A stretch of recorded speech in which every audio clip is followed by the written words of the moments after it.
There's a loosely tied sequence to the way we read art as for the way it's made. Images come together in a myriad of indwelling reflections and subconscious leanings, always creating more in the process. Artists work with the space between their intention and those who bring their own expectations into the mix.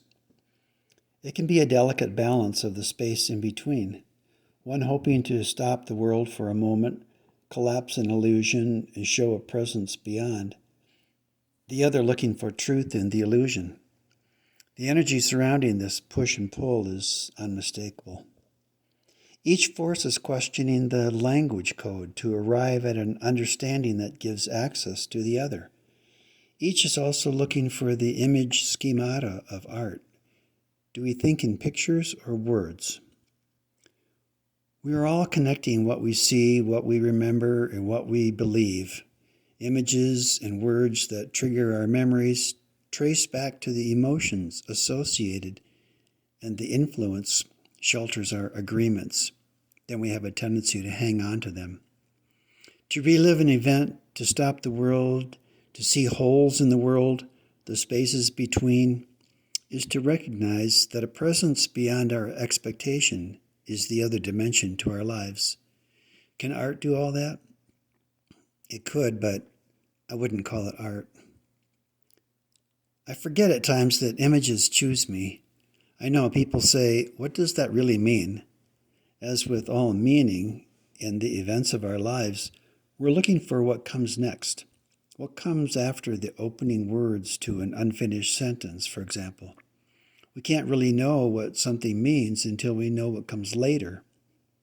The images that choose me begin like the opening words, paragraph, or book to an unfinished sentence. Granted, I have certain proclivities that attract my attention, and I want to be open to those opportunities that might lead me to meaningful experiences.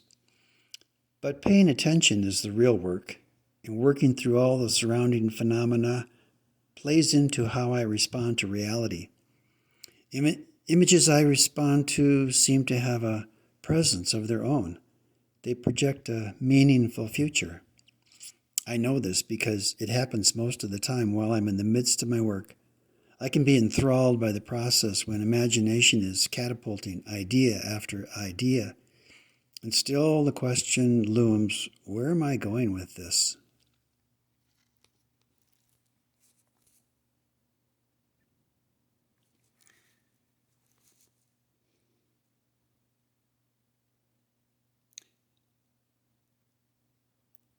The title of this painting is Incurvatus In Se, which in Latin means curving in on oneself.